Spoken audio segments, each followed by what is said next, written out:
দিনের মধ্যেও তিনটে ভাগ আছে। অতি প্রভাত কাল, ভোরবেলা 4:10, যে সময় মন্দিরে মন্দিরে শঙ্করধ্বনি হয়, যে সময় সাধকেরা সাধনে বসে যায়, সেই প্রভাত কালে অর্থাৎ উষা লগ্নে। উষা কাকে বলে? ডাকে পাখি নাচারে বাসা খনা কয়, তারে বলে উষা। সেই সূর্যোদয়ের 1 ঘন্টা 36 মিনিট পূর্বের সময়কে তারা কি করেন? সাধুরা অতি প্রভাত কালে ঘুম থেকে নিদ্রা ছেড়ে ওঠেন। উঠে তারা স্নান আহ্নিক করে ভগবানকে তুলসী প্রদক্ষিণ করে জপ তপে বসে যায়, ভগবানকে আরাধনা করতে বসে যায়, পূজা অর্চনা আদিতে বসে যায় সাধুরা।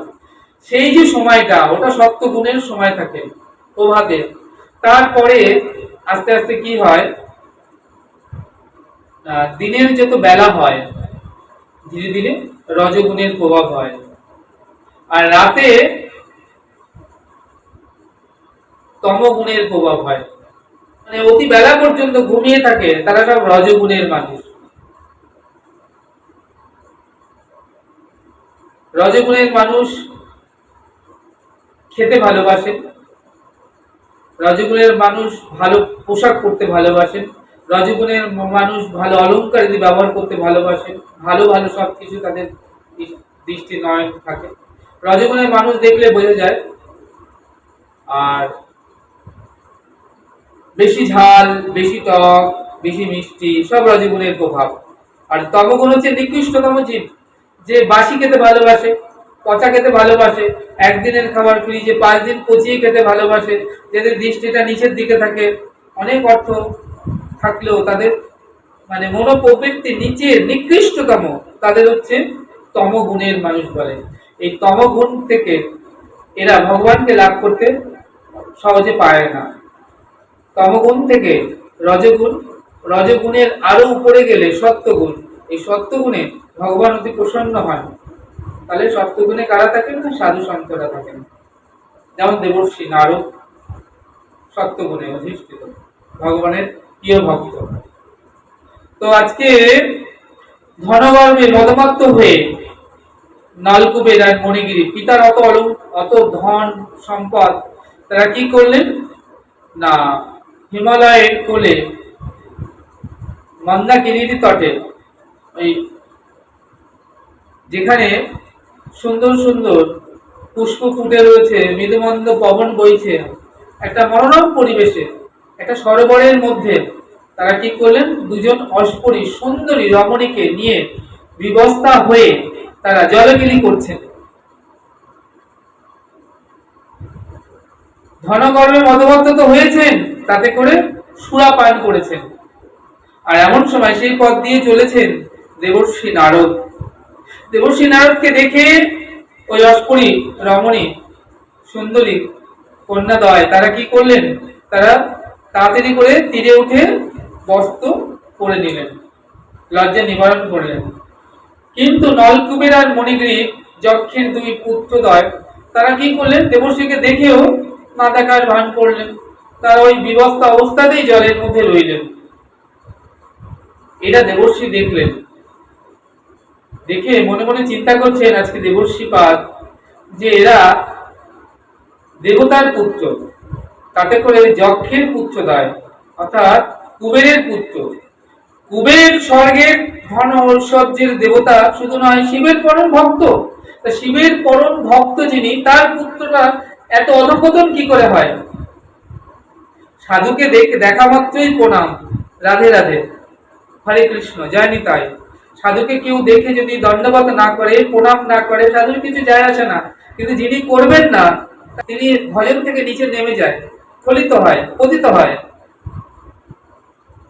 আপনি বাজার দিয়ে চলেছেন, একজন বৈষ্ণবকে দেখলেন কিংবা একজন গুরুদেবকে দেখতে পেলেন, গলায় মালা তিলক আদি ভগবানের প্রসাদী দ্রব্য তার অঙ্গে, আপনি দেখে রাধে রাধে বললেন, তিনি অতি প্রসন্ন হলো। আপনি দেখে সামনে থেকে মুখ ঘুরিয়ে চলে গেলেন, কিছুই বললেন না, তার কিছু নয়, আপনি তাকে দেখে না দেখার ভান করলেন। ভগবানের ভক্ত আপনি, অথচ ভগবানের ভক্তকে দেখে তাহলে অপরাধটা আপনার হলো, আপনি ভজন থেকে একটু নিচে নেমে গেলেন।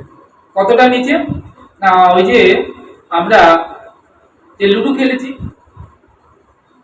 সাপ মই খেলা, যে একটু একটু করে উঠতে উঠতে একদম একদম উপরে 99 যখন যায়, ঠিক সেখান থেকে কোথায় এসে একদম নিচে নেমে যায়। অর্থাৎ এক ঘর গেলেই কিন্তু ভগবানকে প্রাপ্ত হয়ে যাব, কিন্তু সেখান থেকে একদম ফলিত হয়ে নিচে নেমে যায়। তাই জন্য বলছেন, ভক্তকে দেখা মাত্রই, গুরুদেবকে বৈষ্ণবকে দেখা মাত্রই রাধে রাধে। কিংবা তোমার বাড়িতে এলো, তুমি তোমার জাত সামান্য দুটো কিছু দিলে, কখন হাত পাতে গো?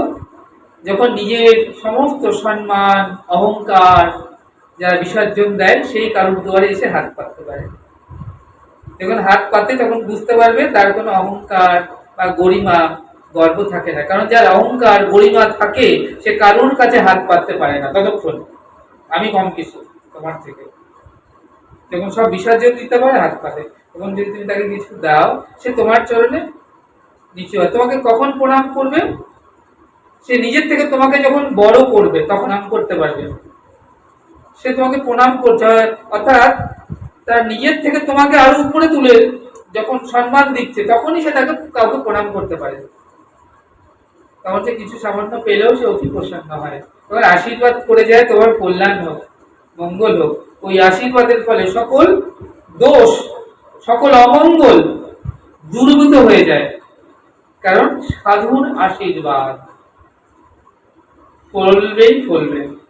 আজকে দেবর্ষি পাদ মনে মনে চিন্তা করছেন যে এরা যক্ষদেবের পুত্র হয়েও এমন হীন কার্য কি করে করছে। তাই তাদেরকে কৃপা করবার জন্য কি করলেন? তাদেরকে অভিসম্পাদ দিলেন। তোমরা বিবস্ত্র হয়ে জলের মধ্যে রয়েছো, অর্থাৎ আমাকে দেখো, তোমরা দেখতে পাচ্ছ না, না দেখার ভান করছো। তাহলে বিবস্ত্র হয়ে রয়েছো, পোশাক পরবার প্রয়োজনও বোধ করছো না, তাই পোশাক আর পরবার প্রয়োজনই নাই, বৃক্ষজনই প্রাপ্ত হও। কারণ বৃক্ষের পোশাক জামা কাপড় পরবার প্রয়োজন হয় না, তাই অভিসম্পাদে দিয়ে দিলেন। অভিসম্পাদে যখন দিলেন, সাধুর মুখের অভিসম্পাদ ফলবেই ফলবে। তখন তাদের টনক নড়ল,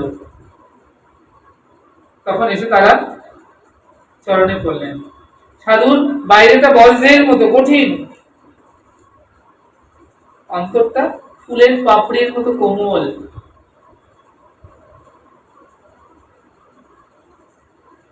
দেখবে সাধু যখন সেবাতে থাকে, টাইমের মতো ভোগ, টাইমের মতো সেবা অর্চনা টাইম টু টাইম করতে হবে। যত কাজ আছে সব পরে হবে, সেবা কাজে যেন আমার কি বিলম্ব না হয়। কঠিন।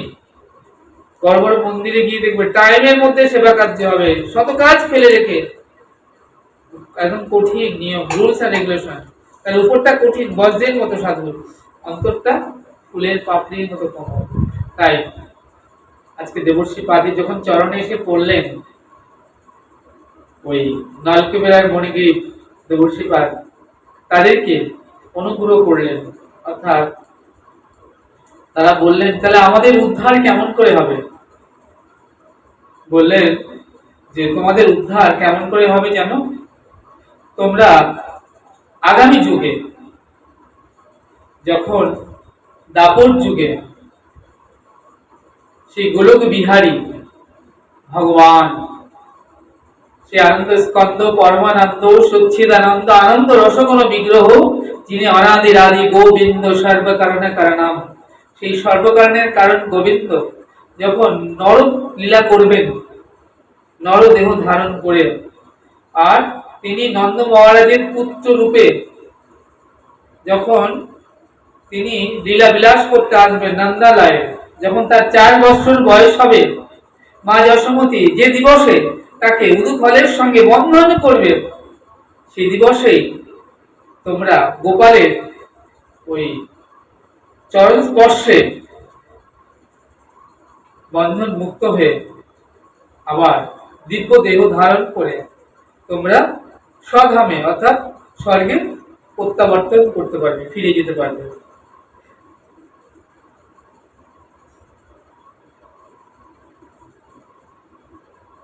তাই আজকে ওই নলকিবের মণিগীবকে ডেকে বলছে, ও দাদা, দাদা গো, দেখো আমাদেরকে সবাই সাধু বলেছিল, আমাদেরকে যিনি বন্ধন মুক্ত করবেন তিনি আজ বন্ধন দশায় রয়েছেন, আমরা বোধহয় আর মুক্ত হলাম না দাদা। গোপাল বলছেন, আমি যদিও বন্ধন দশায় আছি বটে, কিন্তু আমি অবশ্যই তোমাদেরকে মুক্ত করে দেব।